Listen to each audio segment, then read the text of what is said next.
Total magnetic flux passing through any closed loop is directly proportional to current through the loop, or the constant of proportionality is called inductance. समझने के लिए property inductance वो है जो किसी भी circuit में फ्लक्स को कंट्रोल करती है. The maximum flux that can pass is different is equal to L times I. L is the self inductance, I is the current.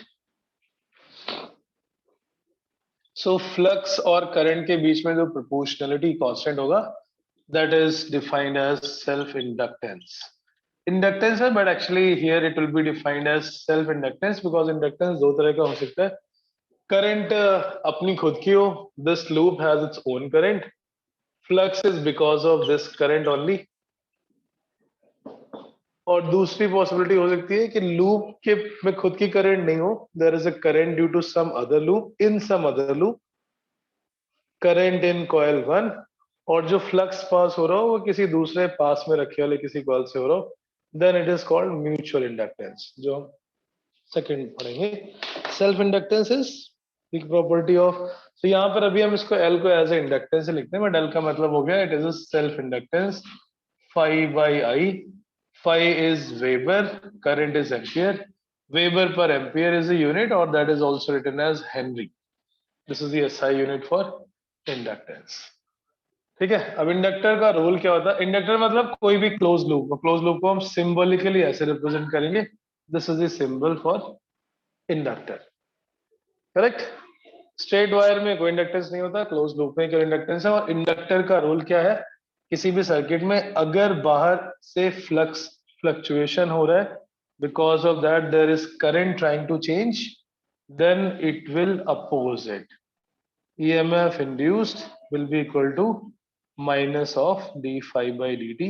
That was the Faraday's second law. Circuit में जैसे ही current change होगी, it will oppose the change by inducing an EMF minus L di by dt in opposite to change. Direction is opposite to change means अगर current कम हो रही है तो उसको इंक्रीज करने के लिए सेम डायरेक्शन में करंट प्रोड्यूस होगी, अगर करंट डिक्रीज हो रही है तो उसको सपोर्ट करने के लिए इसकी डायरेक्शन में करंट इंक्रीज होगी. There will be a battery, there will be a induced battery according to the rate of change of current. If current increases, then it opposes. If current decreases, then it supports. It means to the external supply or to the external source. Right? यहाँ तक कर लिया था? Yes, sir. Last thing we did. Yeah. इससे एक और हमें unit मिल जाएगी इंडक्टेंस की. EMF is volt. One more unit of inductance. Volt इधर से टाइम ऊपर जाएगा second, divide by current that is ampere. So volt into second पर ampere is another unit which is also same as Henry. किसी भी circuit में EMF induce होगा अगर उसमें से पास होने वाला फ्लक्स चेंज हो रहा है, and if flux is changing that means उसको सेम रखने के लिए, उसको कांस्टेंट रखने के लिए there will be an EMF induced. अब EMF इंड्यूस की जो पोलैरिटी होगी या डायरेक्शन होगी वो हम ऐसे डिसाइड नहीं कर सकते. EMF इंड्यूस को हम minus L D I by D T only mathematically it is written. जब भी हमें सर्किट में इंड्यूस EMF की बैटरी लगानी हो या हमें इसको रिप्लेस करना हो, तो करंट की डायरेक्शन में we will decide whether it is increasing और डिक्रीजिंग. मतलब ये जो स्टेटमेंट लिखा हुआ minus L D I by D T, जब हम किसी भी क्वेश्चन में इंडक्टर की बैटरी यानी इंडक्टर की जगह पे इंड्यूस EMF जो बैटरी है उसका अलग से मैग्नीट्यूड लिखेंगे. This is the magnitude L D I by D t. So EMF induce depends upon rate of change of current. Right. और ये माइनस साइन था, माइनस साइन हम डिसाइड करेंगे कैसे? सपोज ये लूप है दैट इंडक्टर, इसमें बाहर से करंट आ रही है and if it says it is increasing current, current is increasing with time. So इस लूप के अंदर जो EMF इंड्यूस होगा वो ऐसा होना चाहिए कि वो इस करंट को कम करे. कम करने के लिए उसकी करंट एक्सटर्नल करंट के अपोजिट होनी चाहिए. So that induce EMF battery should be of this polarity. क्योंकि इसकी करंट अगर हो it will be opposite to the external. Current कहां से निकलती है? पॉजिटिव टर्मिनल से. So that means this current will be opposing the external increase of current. लेकिन अब जब हम यहाँ पे इसकी वैल्यू लिखेंगे तो इसकी वैल्यू में माइनस साइन नहीं लगाएंगे, बिकॉज माइनस हमने लॉजिकली ऑलरेडी डिसाइड कर रखा है डायरेक्शन वाइज. करंट अगर इंक्रीजिंग अंदर की तरफ जा रही है, उसको कम करने के लिए अपोजिट में करंट चाहिए, इसलिए बैटरी ऐसी होगी कि वो करंट बाहर की तरफ से. Similarly, if suppose this is a inductor in which current is decreasing with time, ये inductor है and that property was inductance. Current I is going in the loop, but it is decreasing with time. If this current is decreasing, then induced EMF have to support this according to Lenz law. So this is the induced EMF and that will send current in the same direction as external current. समझ गए? Okay. Write this first. Inductance is the property. Inductor ऐसे किसी भी closed loop को हम inductor बोल सकते हैं, in which there is flux associated with it.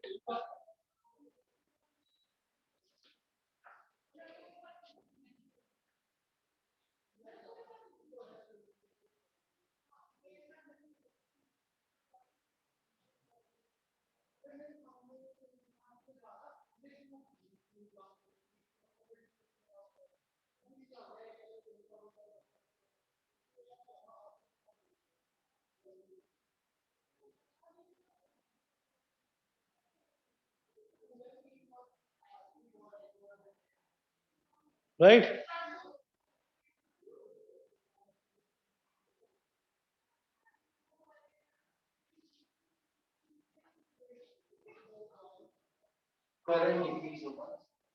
अगर करंट डिक्रीज हो रहा है, उसको इंक्रीज करेगा. इंक्रीज करने के लिए जिधर इसकी करंट उधर इसकी करंट होनी चाहिए, इसलिए बैटरी का पॉजिटिव राइट साइड में. यहाँ करंट इंक्रीज हो रही है, उसको कम करने के लिए इसकी करंट एक्सटर्नल के अपोजिट होनी चाहिए, तो that will cancel.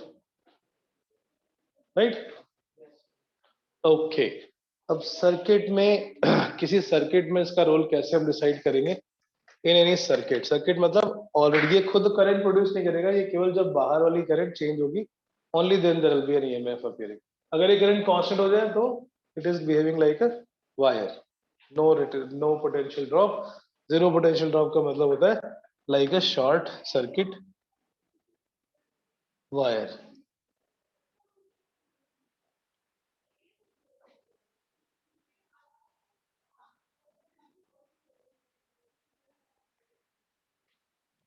Okay. So next is suppose ये कोई क्लोज लूप है. This is some close loop और हमने बाहर से इसमें बैटरी लगाई.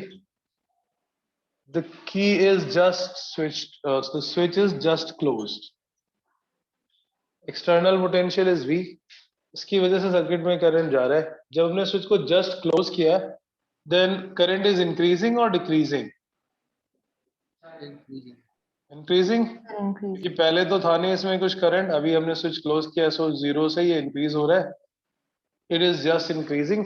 इंक्रीज मतलब जो एक्सटर्नल करंट है, that is current is increasing. So this is clockwise and increasing current. So इसके अंदर एक EMF induce होगा जो इसके oppose करेगा. And that is why it is called back EMF, क्योंकि वो external के हमेशा opposite में होता है. So अगर T is equal to 0 पे करंट निकालनी है, external is V minus E induce का magnitude divided by R, where R is the resistance of this loop. Because when switch is closed, current is increasing. Current increase होती है तो उसको oppose करने के लिए battery has induction. So current is increasing, therefore EMF opposes the external, and this is also called as back EMF because it always opposes the current, opposes the change in current.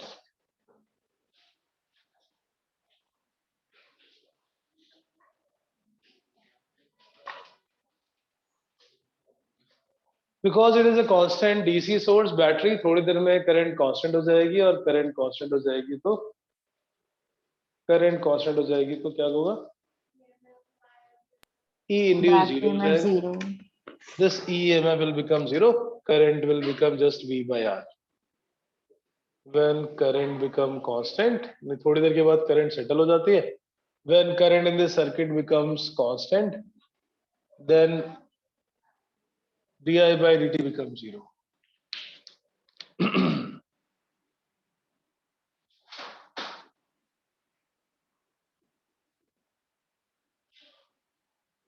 If current is not changing, it has become constant current, then induced EMF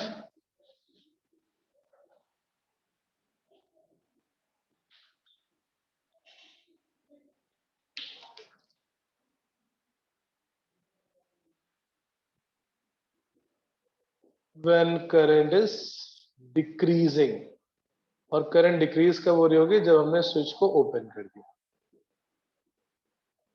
switch off करने के लिए when switch is open, तो क्योंकि अभी current है और कुछ देर में वो जीरो हो जाएगी. Since circuit has current which will become zero in some time, so it is decreasing.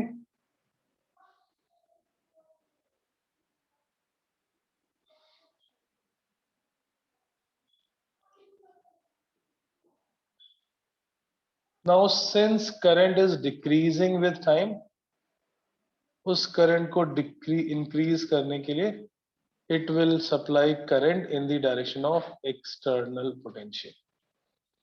तो जब स्विच को ऑफ कर देते हैं या स्विच को ऑफ जस्ट ऑफ करते हैं, उस टाइम पर एक्सटर्नल पोटेंशियल को इंड्यूस्ड ईएमएफ सपोर्ट करेगा. It will become V plus E induced by R. Practically also we have seen, जब हम ट्यूबलाइट को जस्ट ऑन करते हैं उसको थोड़ा टाइम लगता है जल्दी स्टार्ट होने में. क्यों? Because initially current is not that much, क्योंकि एक्सटर्नल ईएमएफ को induce EMF back EMF oppose करके कम कर देता है. थोड़ी देर के बाद ही वो स्टार्ट होती है tubelight. And even after the tubelight is switched off, थोड़ी देर तक उसमें ग्लो रहता है, थोड़ी देर तक उसके अंदर चमक रहती है, because of this increased amount of current. So ऐसे क्वेश्चन है, if the lamp having choke coil, inductor का ही कॉमर्शियल जो नेम होता है, मार्केट में ले जाओगे तो inductor is called choke coil. Choke सुना है और कहीं वर्ड दिस चोक? इसमें नहीं, अंग्रेजी वाला नहीं, फिजिक्स वाला. फिजिक्स वाला बाइक में जब क्या होता है, लीकेज नहीं होती, तो स्टार्ट नहीं हुई होती. कितनी भी किक मारो स्टार्ट नहीं होती, तो हम चोक, वो ऐसे खींचने वाला होता है, दैट इज चोक. चोक क्या करता है, एक्सटर्नल ईएमएफ की डायरेक्शन में और ईएमएफ प्रोड्यूस कर देता है, तो थोड़ी सी स्टार्टिंग हेल्प मिल जाती है स्टार्ट करने में. दैट इज अगेन नहीं, जो इंड्यूस्ड मोटर होती है सर, उस मोटर में करंट सेम डायरेक्शन में इंड्यूस होती है. तो चोक का मतलब होता है स्टार्टिंग में हेल्प करना. सो अगर स्टार्ट नहीं हो रहा हो स्कूटर या बाइक, तो उसमें चोक लगा दो. सर्किट में जो ट्यूबलाइट के नीचे सेंटर पे बॉक्स लगा होता है, that is a choke coil. और उस चोक कॉइल का काम है करंट को मेंटेन रखना स्टार्टिंग में ईएमएफ. सो राइट, ये दिस इज इंडक्टर. इंडक्टर किसी भी क्लोज लूप को बोल सकते हैं. किसी भी अगर लूप का हमें इंडक्टेंस निकालना हो तो क्या करेंगे, उसमें करंट पास करेंगे, फ्लक्स कैलकुलेट करेंगे, फ्लक्स और करंट की constant of proportionality, that is inductance.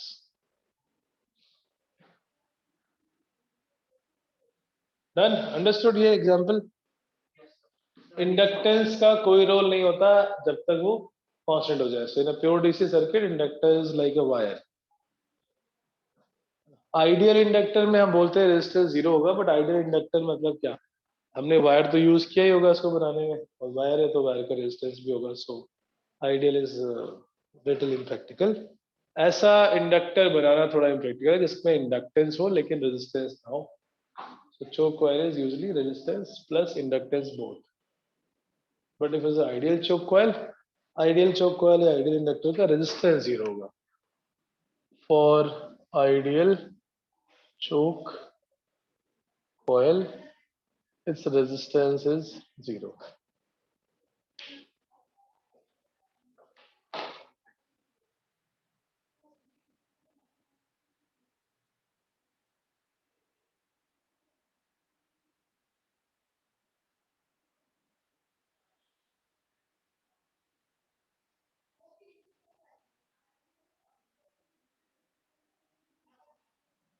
Okay done right.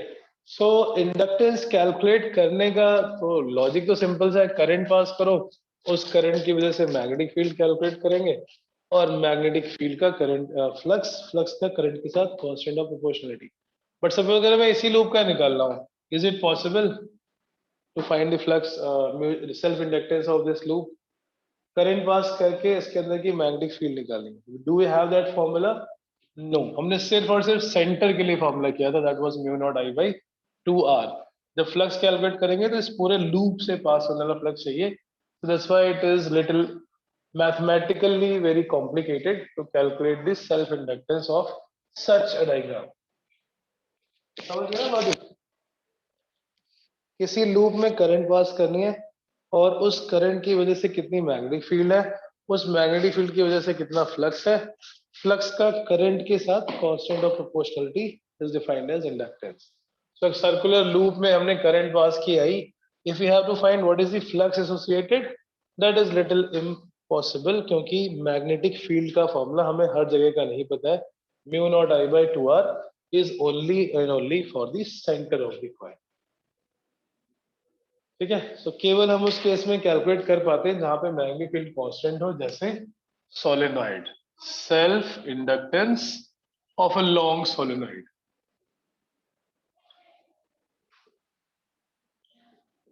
So usually inductor का मतलब सोलेनॉइड होता है, जो हम चोक कॉइल के नाम से यूज करते हैं, और जो सिंबल भी था, that symbol is also like a solenoid. और इंडक्टर हर उस क्लोज सर्किट को बोल सकते हैं जिसमें फ्लक्स एसोसिएटेड होता है, जैसे कैपेसिटर हर उस अरेंजमेंट को बोल सकते हैं जहां पे चार्ज स्टोर कर सकते हैं. So this is a solenoid of length L, number of turns capital N, and cross section area A, a radius R. This अंदर ये hollow is not a iron rod. Don't think iron rod भी रख सकते हैं, but अभी हम सिर्फ बात कर रहे हैं only and only a solenoid. जब ideal rod रखेंगे तो वो कुछ मैग्नेटाइज फेरोमैग्नेटिक वाली प्रॉपर्टी बन जाएगी. Then the same thing is called electromagnet. इस कॉइल में n नंबर ऑफ टर्न्स है, R is the radius and L is the length.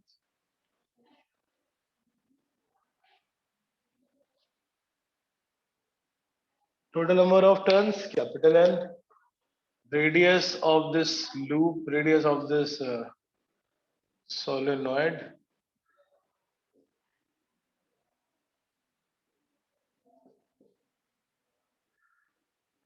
is R. Length is equal to L.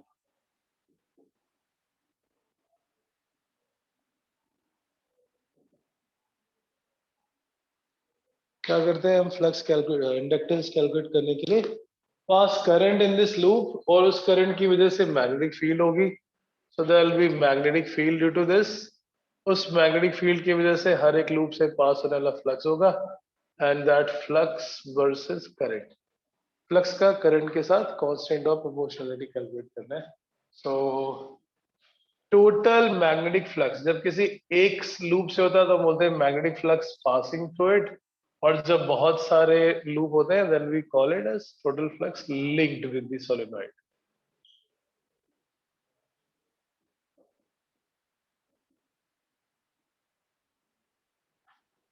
Total magnetic flux linked with the solenoid. Flux linkage. Total number of turns n. एक loop से जो flux pass होगा that is B into A. B is the magnetic field produced by the solenoid. Long solenoid के अंदर magnetic field almost constant होती है, and that magnetic field formula is, क्या था फार्मूला? NBIA. नहीं, मैग्नेटिक फील्ड का, magnetic field inside a solenoid. Ashutosh, solenoid के अंदर मैग्नेटिक फील्ड का formula mu naught I N by 2. कुछ भी बोलोगे. Mu naught N I. Vineet पढ़ना स्टार्ट करो. SL Arora. Mu naught N I, small n is number of turns per unit length, which is n by L. Mu naught small n into I, that was the formula for magnetic field inside a solenoid, long solenoid, which is constant.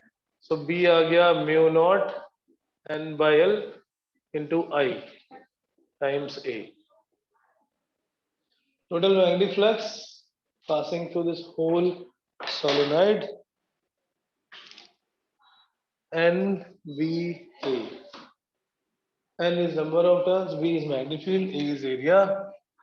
ये आ गया mu naught N square A by L times I. Phi is equal to L times I. Compare the two quantities. So bracket में लिखा है वो हो गया inductance of the solenoid.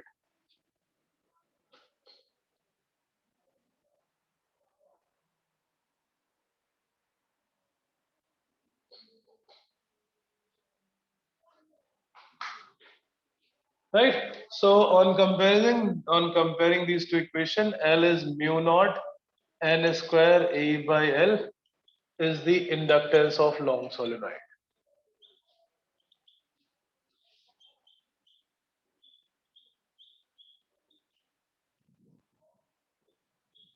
A is the cross section area. इसी को हम लिख सकते हैं pi r square.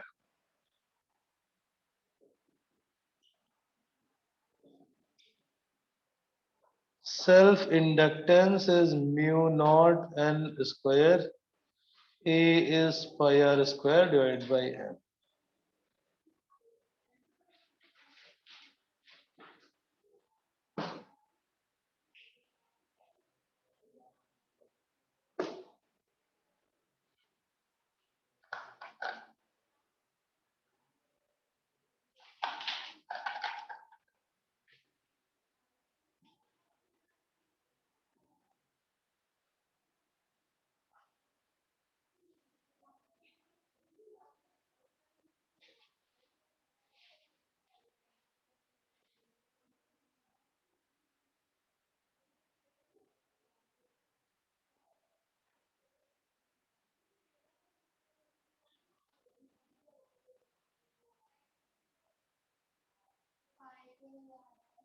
एरिया को डाल दिया पाई आर स्क्वायर. अगर रेडियस पता है तो रेडियस के टर्म्स में एरिया निकाल लेंगे. A is equal to pi r square. Correct. So directly proportional to square of number of turns, directly proportional to area, inversely proportional to length. और एक टर्म है ये म्यू नॉट. ये mu naught क्या है? अभी अंदर वैक्यूम था इसलिए म्यू नॉट है. अगर हम यहीं पर डाल देंगे कोई आयरन रॉड तो mu naught into mu R हो जाएगा. Mu R is relative permeability of that material, जो हम लास्ट चैप्टर में पढ़ चुके हैं. जब भी हम किसी मैग्नेटिक फील्ड में, एक्सटर्नल मैग्नेटिक फील्ड में कोई मटेरियल रखते हैं तो वो मैग्नेटाइज हो जाता है. फिर जब पैरामैग्नेटिक तो वो थोड़ा सा मैग्नेटाइज होगा, डायमैग्नेटिक ऑपोजिट डायरेक्शन में, और ferromagnetic that is very strongly magnetised. Inductance का फॉर्मूला सेम होगा, बस यहाँ पर म्यू नॉट की जगह पे म्यू आ जाएगा. Mu will be mu naught times mu R, and since mu R is very very large for iron rod. तो ये इंडक्टर हो गया. इंडक्टर का काम क्या है किसी सर्किट में? What does inductor do? Constant current या वोल्टेज मेंटेन करना. कांस्टेंट करंट या वोल्टेज मेंटेन करना. Absolutely correct. एंड अपोज करना एक तरह से भी बोल सकते हैं, राइट? अपोज किसको करना? चेंज को अपोज करना. करंट इंक्रीज हो रही है तो डिक्रीज करना, डिक्रीज हो रही है तो इंक्रीज करना. करेक्ट. सती, अब जो भी पीछे छोटा सा एग्जांपल लिया था हमने, let's say this is the inductor और बाहर एक बैटरी लगी हुई है. Then we close the switch. अब हम ये बोल रहे थे कि एक्सटर्नल बैटरी करंट स्टैब्लिश करने की कोशिश कर रही है सर्किट में, लेकिन उसको इंटरनल यानी जो इंड्यूस ईएमएफ है वो अपोज करेगा. Means some amount of work done by battery will be utilized in overcoming this opposite EMF or back EMF. इसमें ये अपोजिट हो गया ना, इसको क्रॉस करके जाना है. इसका मतलब एक्सटर्नल बैटरी को थोड़ा सा एक्स्ट्रा वर्क करना पड़ रहा है इस इंड्यूस ईएमएफ को ओवरकम करने के लिए, और उसके अगेंस्ट जितना भी वर्क करेंगे वो कहाँ पे जाएगा? That will be stored in the form of energy. If you remember, potential energy का कुछ ऐसी definition पढ़ी थी हमने. The work done against the, what is potential energy? Friends? What is potential energy? How it is defined as? Kinetic energy होती है by work energy theorem. Total work done by all the forces is change in kinetic energy. Similarly, what is the potential energy? How it is defined? Potential energy, the work done against the internal force of a system. Right? Gravity नीचे लग रही है, हम उसके opposite ऊपर लेके जाते हैं, तो पोटेंशियल एनर्जी इंक्रीज कर जाती है.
राइट. सो जब भी किसी सिस्टम में वर्क करते हैं against the internal force of a system, that is stored in the form of potential energy. External force work करता है तो वो कहाँ जाता है? काइनेटिक एनर्जी के फॉर्म में. That is the concept. यहाँ पर एक्सटर्नल बैटरी इज दिस. इसने करंट एस्टैब्लिश करनी है, लेकिन रास्ते में एक इंटरनल फोर्स के जैसा एक इंड्यूस ईएमएफ बैटरी है. Correct. Work done in establishing the current against the induced EMF will be stored in the form of energy in the inductor. So जैसे कैपेसिटर में एनर्जी स्टोर होती थी, half CV square in the form of electrical energy. Similarly, जिस भी circuit में inductor लगा हुआ है, उसमें इंडक्टर के अपोजिट, इंडक्टर के EMF के opposite there will be work done, और वो वर्क डन उसके अंदर स्टोर होगा एनर्जी के फॉर्म में, in the form of magnetic field energy. Please write the work done against the induced EMF. The work done against the induced EMF slash back EMF. The work done against induced EMF slash back EMF is stored in the form of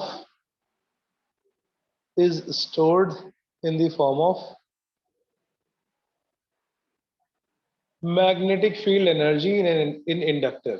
Is stored in the form of magnetic field energy in an inductor.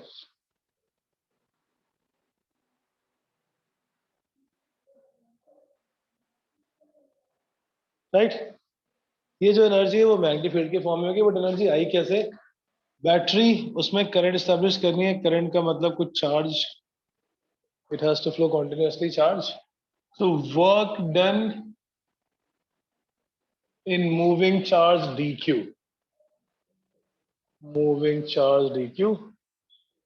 Against the induced EMF. इस induced EMF को cross करके current establish करनी है. So that work done का formula होता था V into Q.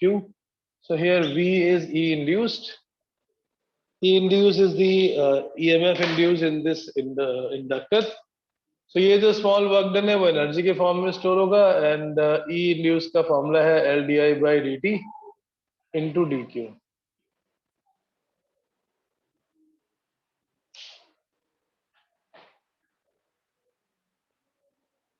dq/dt becomes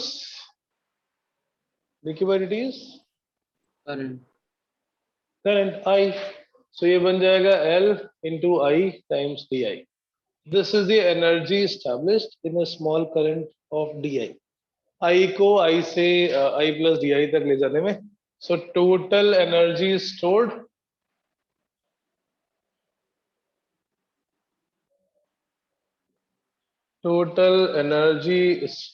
in inductor. How much is that? 0 to u du, L constant, I di. 0 to I, 0 to u. U will be equal to half Li square. I का integration I square by 2.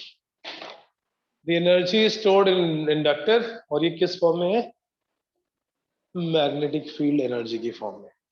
So there will be some magnetic field line associated with this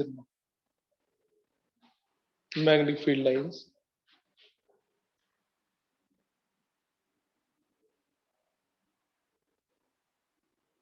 capacitor के अंदर energy किस form में थी store? Electrical energy. Electric field energy that was half CV square. Unit क्या होगी इसकी? Joules. Energy कैसे भी हो, एनर्जी चाहे वो कैपेसिटर में हो, इंडक्टर में हो, रेजिस्टर में हो, हीट लॉस है तो हमेशा it will be joule only. In the case of capacitor हमने कुछ फॉर्मूला किया था इलेक्ट्रिकल एनर्जी डेंसिटी का. Similarly magnetic field energy density is defined as magnetic energy stored per unit volume.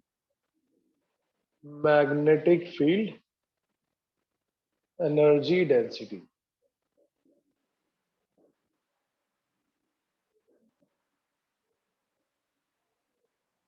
Energy stored in energy stored per unit volume. Magnetic field energy. So energy density is total energy stored divided by total volume of an inductor. So inductor के अंदर जो energy है stored वो magnetic field के form में and that energy is half Li square. और इसके अंदर के सारे वॉल्यूम में एक यूनिफॉर्म मैग्नेटिक फील्ड है. In that magnetic field there is energy.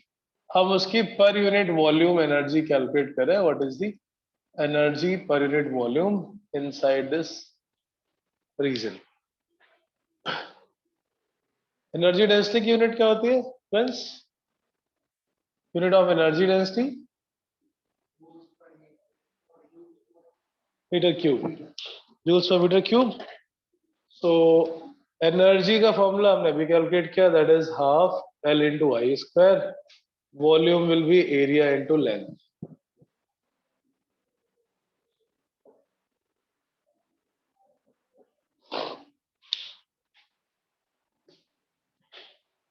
Correct.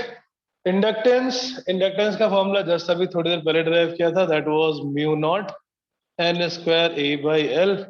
So that become half mu naught N square A by L. I को हमें लिखना है मैग्नेटिक फील्ड के फॉर्म में. अगर करंट है I और मैग्नेटिक फील्ड थी B, so relation between I को लिख सकते हैं B into L divided by mu naught times N. Substitute this whole square. BL divided by mu naught N whole square divided by A into L. Total energy stored per unit volume is defined as energy density. If it is in the form electric field, it's called electric energy density.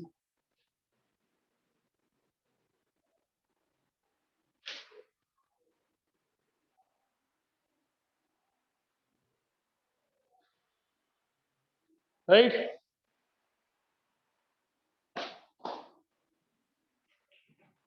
Solve करो. ये A से A gone, L square gone. Solve करके बताओ क्या आ रहा है ये. बस फिर से करो. Simplify and find the value of magnetic field energy density. half NB square.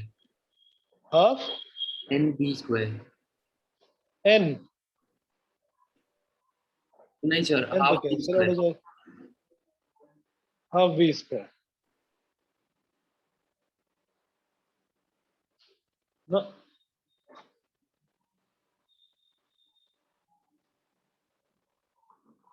फिर से चेक करो calculation. Aman, what is your answer? Sir b square by 2 mu naught आ रहा है. B square by 2 mu naught आ रहा है. Absolutely. It will be B square by 2 mu naught. Solve करने पे आना चाहिए इसको B square by 2 mu naught joules per meter cube. If in any reason magnetic field is B and the permeability of that region is mu naught, B square by 2 mu naught will be the magnetic field energy density. आ गया B square by 2 mu naught? Yes, sir. करके दिखाऊं. ये n का square और नीचे n square तो भी cancel. ये l स्क्वायर गॉन. b का स्क्वायर बचेगा. ये म्यू नॉट और ये म्यू नॉट का स्क्वायर. एक म्यू नॉट से mu naught cancel. b square by 2 mu naught is the magnetic field energy density stored in unit volume.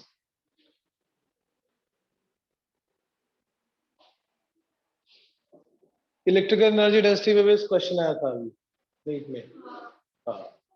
तो अगर ये यूनिट वॉल्यूम की एनर्जी है, v वॉल्यूम की एनर्जी निकालने के लिए v से मल्टीप्लाई कर दो. उसमें ऐसे ही था. What is energy stored in the capacitor? Half epsilon not e square into volume. Inductor is a device which works only when current is changing. When current is increasing, उसको oppose करने के लिए opposite direction में current. When current is decreasing, उसको support करने के लिए same direction में. इसलिए जिन भी devices में inductor या choke coil होता है वो almost stable या constant voltage से operate होती हैं. जैसे आपने हर एक appliance को बचाने के लिए उसके साथ stabilizer लगाते हैं. Stabilizer, what is the stabilizer? Inductor. Stabilizer is nothing but an inductor or choke coil. जैसे ही voltage fluctuate होता है, it maintains the voltage by inducing an EMF. Correct? Okay.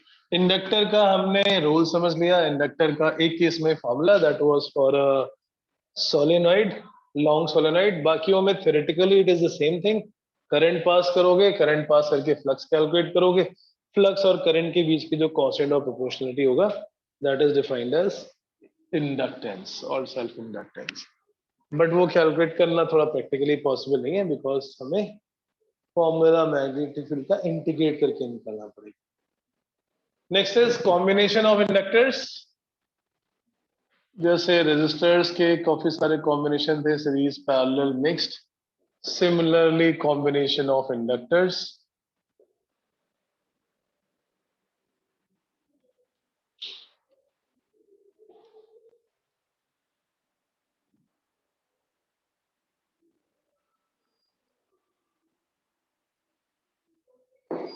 Yeah, first is series combination. So there are three inductors. Suppose L1, L2, L3. These three are the inductors connected in series, and हमें इसका equivalent बताना है. What is the equivalent inductance? Just like the equivalent resistance. Series में इसका मतलब current same होगी. I will be same. अगर पहले वाली करंट इंक्रीज हो रही है तो सेकंड में इंक्रीज होगी, थर्ड में इंक्रीज होगी, because it is nothing but same current. से फर्स्ट करंट इज इंक्रीजिंग, उसको अगर ये ईएमएफ अपोज कर रहा है E1, सेकंड वाले करंट को भी उसका ईएमएफ अपोज करेगा E2, और थर्ड वाले को उसका ईएमएफ अपोज करेगा which is E3. L1, L2 और L3, there are three inductors connected in series. इन तीनों का एक equivalent, one equivalent of this उसमें जो ईएमएफ इंड्यूस हो रहा है total, that is suppose E equal. अगर हम तीनों को हटा के एक वन सिंगल इंडक्टर अज्यूम करें which has the same EMF E1, E2, E3।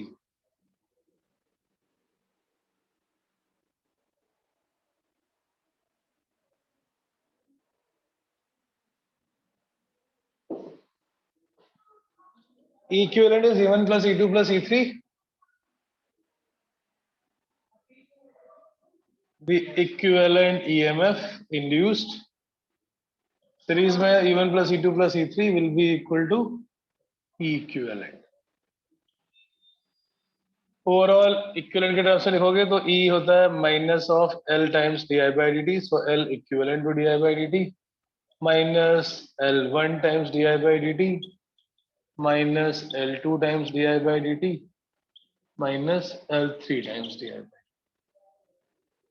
I by D t gone, minus minus gone. Equivalent inductance L equivalent is L1 plus L2 plus. सो ये कुछ वैसे फॉर्मूला हो गया जैसे कि रेजिस्टेंस के लिए होता है। Series resistance R equivalent is R1 plus R2 plus R3। Series inductor L equivalent is L1 plus L2 plus L3।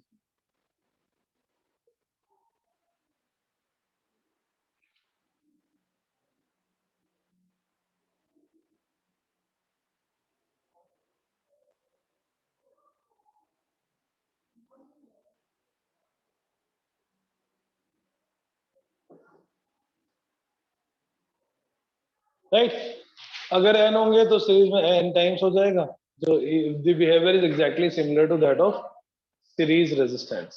But ये वर्क तभी करेगा जब करंट चेंज हो रही हो, when current is changing with time. Constant current वाले किसी भी सर्किट में इंडक्टर का कोई रोल नहीं होता, inductor will be like a wire only. Next is parallel combination. Series में करंट सेम होती है, पैरेलल में क्या सेम होता है, क्या होती? Voltage, EMF. potential difference is same, so EMF induced in the parallel inductors will be same. Second case is parallel combination of inductors.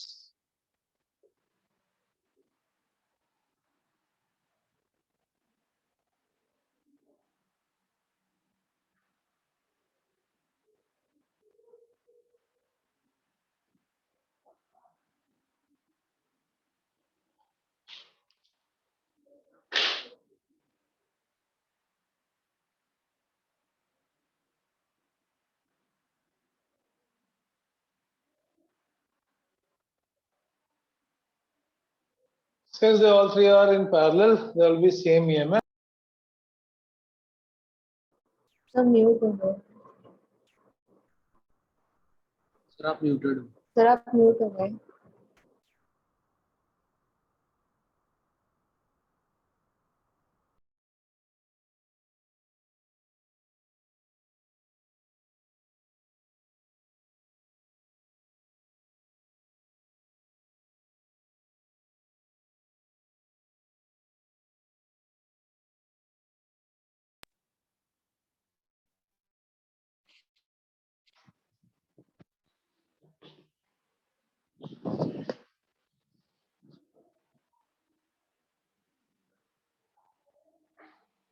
So when it is connected in parallel, it has same EMF. In the combination also, अगर हम तीनों को मिला के एक single सा inductor assume कर लें, L equivalent, this also will have the same EMF. That is the meaning of equivalent. So current will be I, EMF induced will be same because between the 2 points. Now in this case, parallel mein EMF is same, EMF induced is like the potential difference. EMF induced is same in all the three inductors. So equivalent EMF जो induce होगा circuit में, that will also be equal to same as E1 or E2. So they all are equal to E only. इसको लिख सकते हैं minus L1 di1 by dt, पहले वाले loop से, पहले वाले इंडक्टर से, माइनस L2 di2/dt दूसरे वाले से, तीसरे वाले से minus L3 di3/dt minus L equivalent and di/dt। Because ये सारे पैरेलल में है, पैरेलल में पोटेंशियल डिफरेंस सेम होता है, पोटेंशियल डिफरेंस का मतलब ईएमएफ सेम होता है।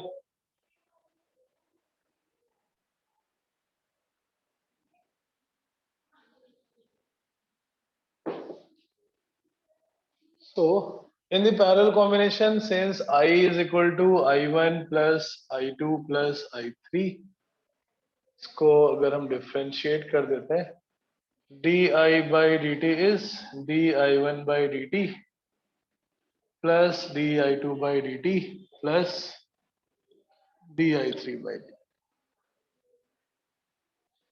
So di/dt कितना है? Minus of E upon L equivalent minus E upon L1 minus E upon L2 minus E upon L3, E gone, minus minus gone, 1 upon L equivalent is 1 upon L1 plus 1 upon L2 plus 1 upon L3।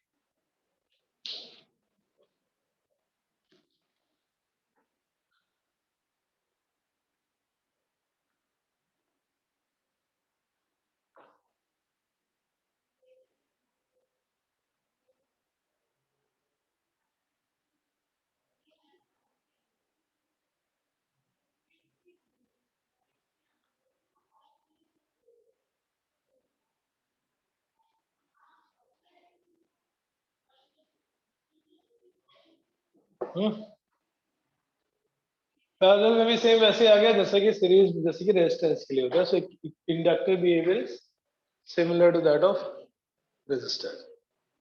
अगर symmetry होगी तो symmetry भी वैसे ही हम use कर सकते हैं। All the symmetry circuits,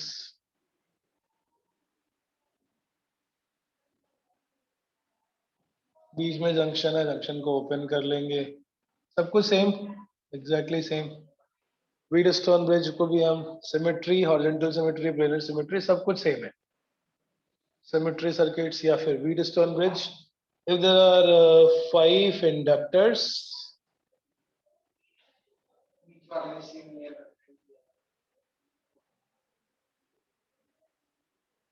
L1, L2, L3, L4 और एक बीच में इंडक्टर लगा, so there will not be any EMF induced in L5 if the ratio of L1 by L2 is equal to L3 by L4. Wheatstone bridge principle also works for the inductor. If L1 and L2, L1 by L2 is equal to L3 by L4, that means P and Q all will be the same potential. अगर ये same potential करें, इसका मतलब बीच वाले में कोई भी EMF induced नहीं होगा। No EMF is induced in L5। उसको सर्किट से हम हटा दें।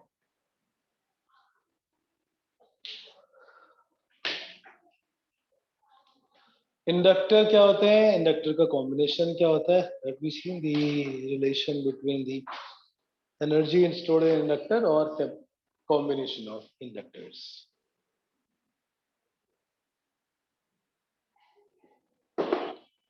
Industrial name is choke coil, but choke coil में रेजिस्टेंस भी होगा, बिकॉज ऑब्वियसली हम इंडक्टर बना रहे हैं वायर से।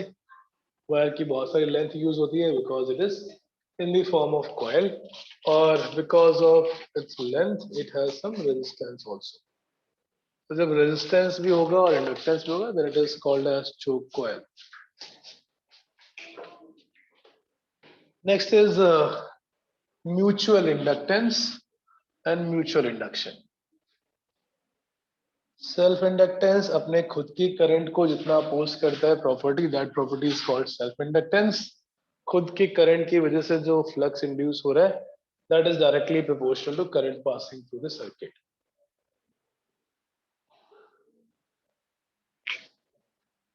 Mutual induction and mutual inductance. Self induction क्या होता है? EMF induced due to change in its own current, that phenomena is called self induction. Mutual induction is EMF induced in a coil due to change in current of neighboring coil.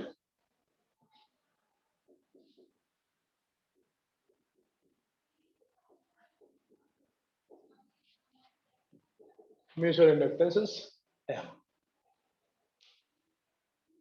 Unit same है क्योंकि ये भी inductance ही है, property भी same है, ये भी oppose करता है। But the flux in any circuit is not because of its own current. Two coils placed coaxially, एक में करंट पास कर रहे हैं और दूसरे की मैग्नेटिक फ्लक्स देख रहे हैं। This is coil 1 and this is coil 2।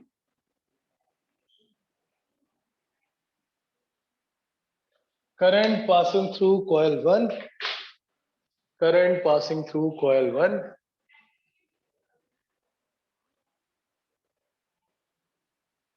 Flux, current coil 1 में, फ्लक्स कॉइल 2 से हम कैलकुलेट करें। करंट 1 में जो मैग्नेटिक फील्ड है वो खुद से तो है ही, and that magnetic field is also passing through the coil 2 because coil 2 उसके पास में रखा हुआ है।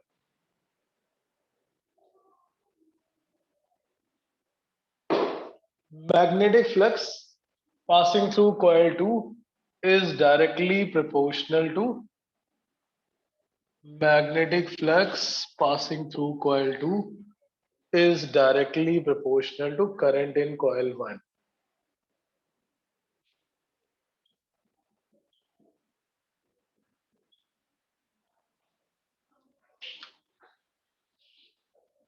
तो ये म्यूचुअल का हो गया scene.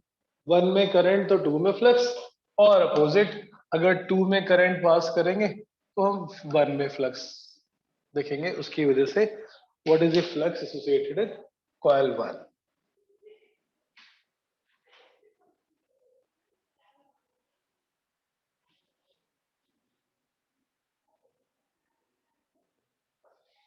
So flux passing through coil 2 is directly proportional to current in 1, or flux passing through coil 1 is directly proportional to current in coil 2.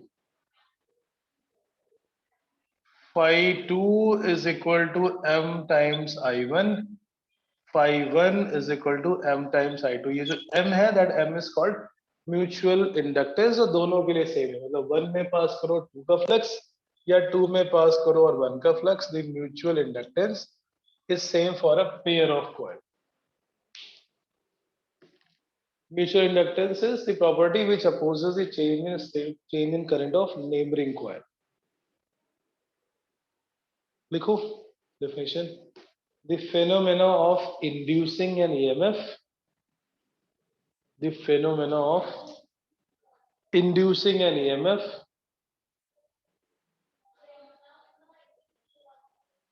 in a coil due to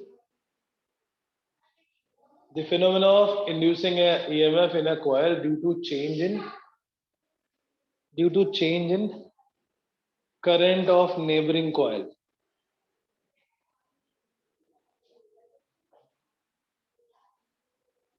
To change in current of neighboring coil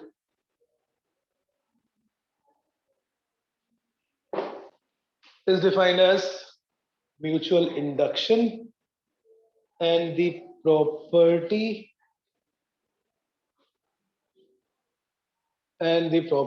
which opposes the change,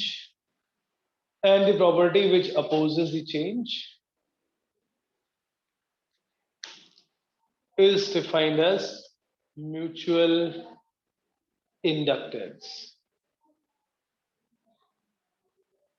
and the property which opposes the change is defined as it is same for a given pair inductance bracket में M.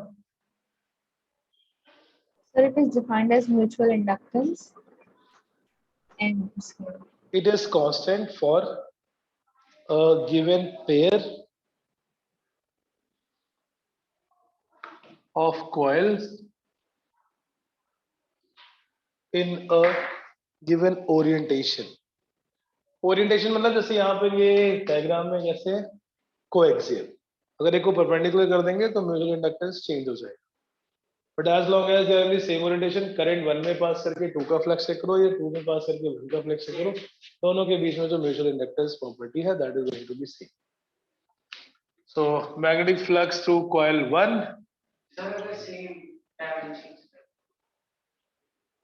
नहीं हो तो भी inductance तो property होगी ना.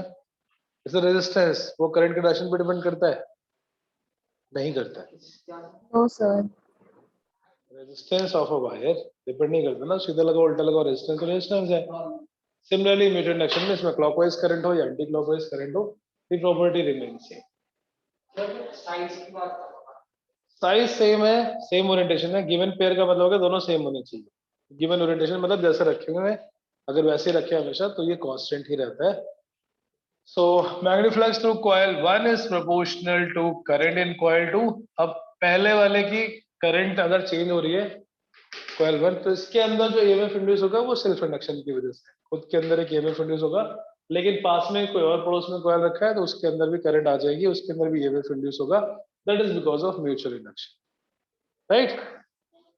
EMF induce in coil 2 क्यों induce हो रहा है? क्योंकि कॉइल 1 उसके पास में रखा है और उसके अंदर करंट चेंज हो रही है. EMF induce in coil 2 is equal to minus of d phi 2 by dt which is minus m times di1 by dt.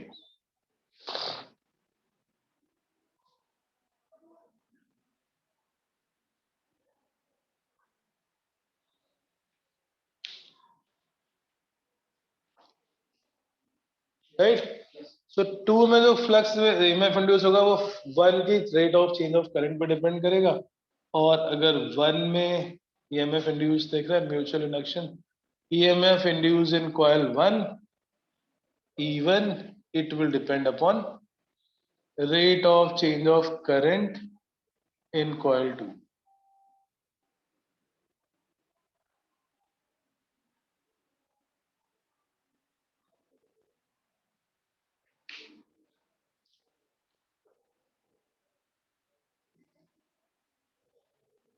Right?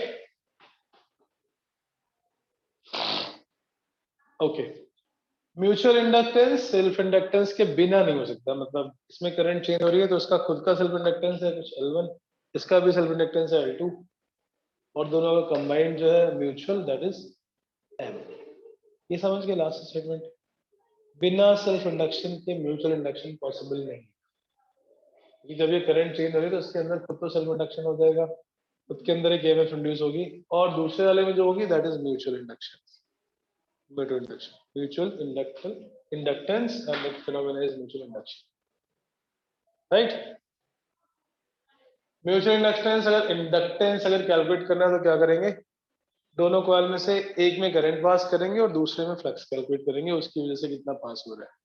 जब सेल्फ इंडक्टेंस कैलकुलेट करते हैं तो खुद की कॉइल में करंट और उसी के अंदर का फ्लक्स कैलकुलेट करें.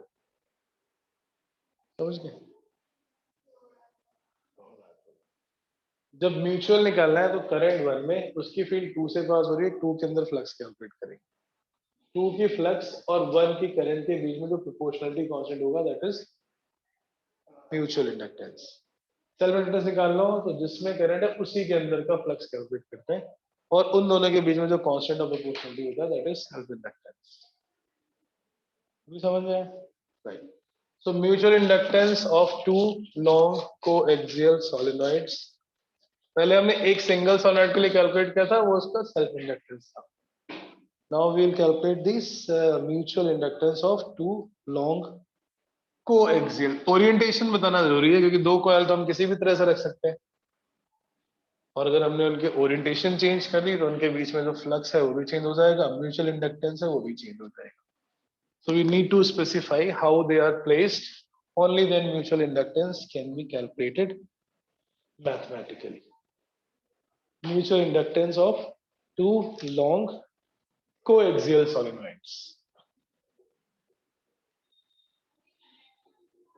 Mutual inductance of two long coaxial solenoids.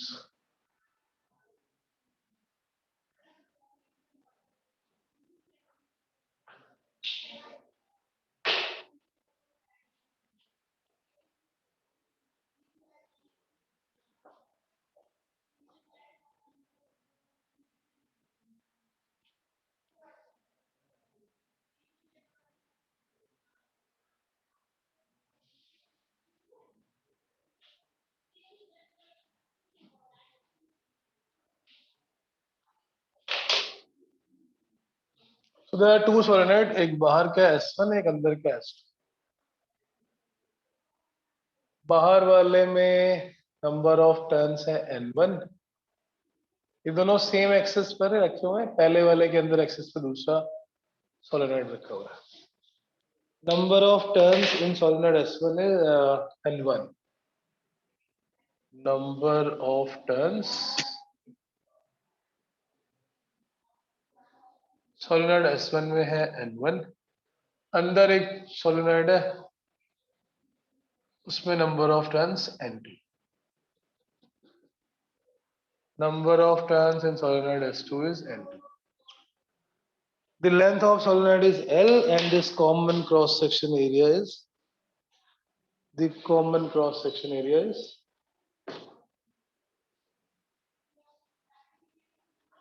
A.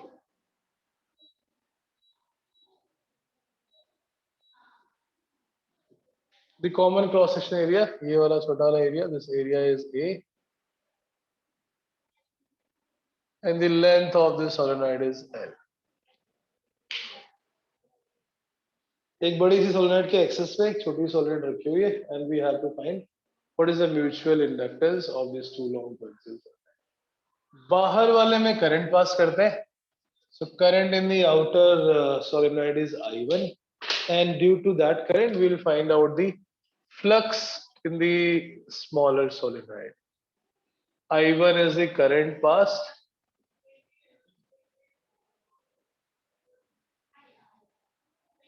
phi 2 will be the flux in this inside coil.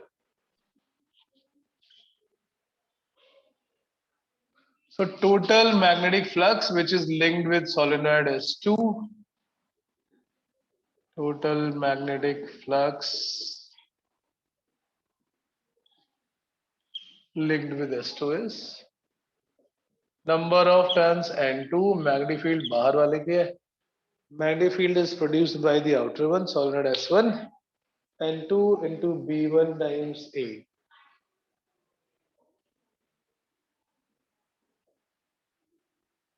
NBA, number of turns N2, magnetic field is B, area is A, the total magnetic flux is N2B into A. Right? B1 क्या है? Magnetic field produced by the outer solenoid in the inner one. बाहर वाले solenoid में current है I1, उसकी वजह से अंदर वाले पे mu naught Ni into area A. Solenoid 2 में flux 1 की current के proportional है, and that constant of proportionality is defined as mutual inductance. So phi 2 is equal to mu naught N1 N2 A by N, and this is mutual inductance. Flux passing through coil 2 is proportional to current passing through solenoid 1. So this constant of proportionality will be mutual inductance आ गया mu naught N1 N2 A by L. It's called mutual inductance.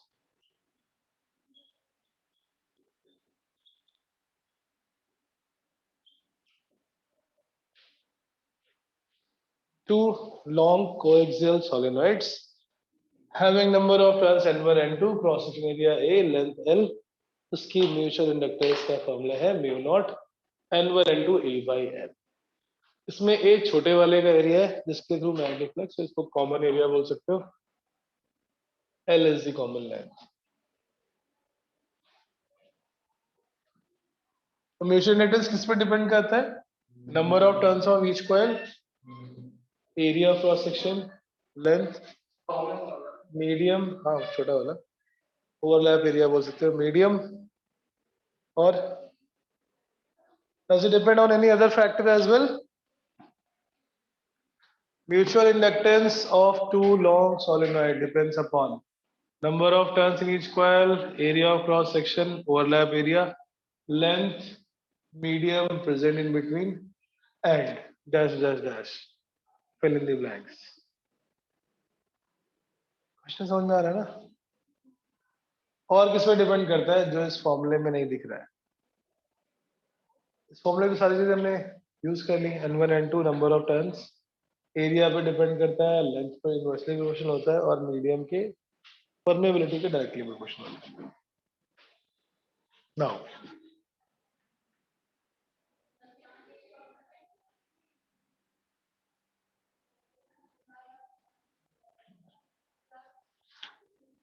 Flux तो calculate कर लिया हमने। Flux inductance the property flux पे। Yes anyone? और किस पे depend करता है? Number of turns in each coil, area और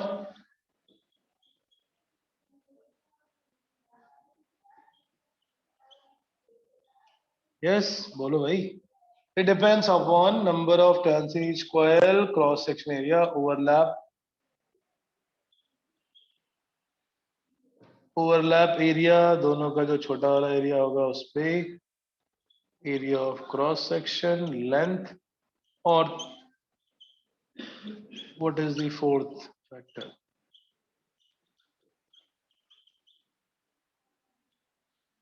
और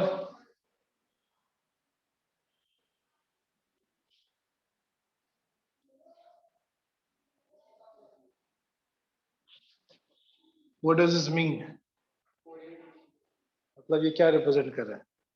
देयर रिलेटिव ओरिएंटेशन एंड हमने उन कॉइल को, उन सोलेनॉइड को कैसे रखा है, इस पे भी डिपेंड करता है, जो इस फैक्टर में नहीं दिख रहा है इस फॉर्मूले में, क्योंकि यहाँ पर वो परफेक्टली कपल्ड है एक दूसरे से। 100% फ्लक्स लिंकेज हो रहा है, दिस इज कॉल्ड 100% कपलिंग। इसको लिए एक और टर्म डिफाइन करते हैं, that is called coefficient of coupling, which is 1 here, क्योंकि यहाँ पर हमने इस तरह से रखा हुआ है कि 100% पहले का फ्लक्स दूसरे से पास होगा। Another term which is multiplied, अगर हम इसको थोड़ा बाहर निकाल दें, रोटेट कर दें या फिर दूर कर दें एक दूसरे से, then there will be mutual inductance will be reduced और उसमें एक फैक्टर आ जाएगा coefficient of coupling. Coefficient of coupling is defined as ratio of mutual inductance to root L1 L2। L1 L2 उनके सेल्फ इंडक्टेंस है और M उनका mutual inductance है। ये represent how much fraction of flux is linked with the other, and that will always lie between 0 to 1. Coefficient of coupling, it denotes the amount of flux. It denotes the amount of flux of one coil linked with other.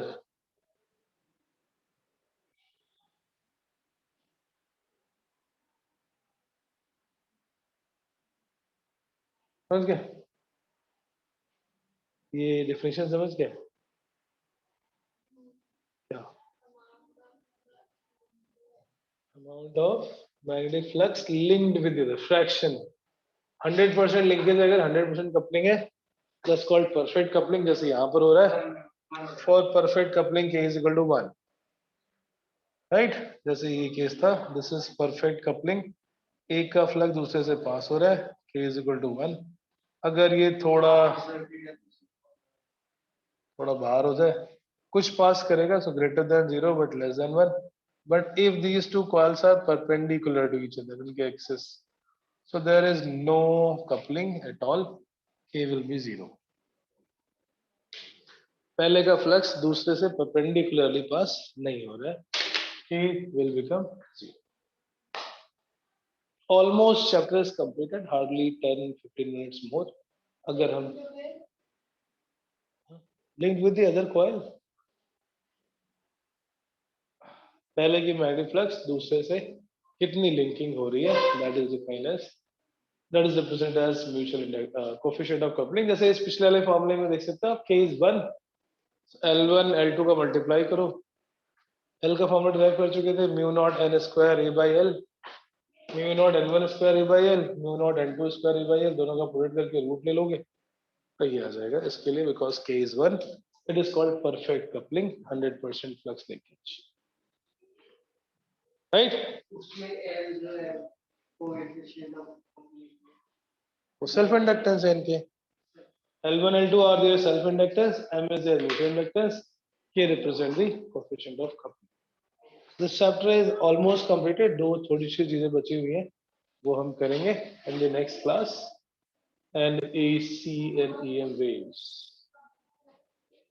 So by September end, let's target to finish.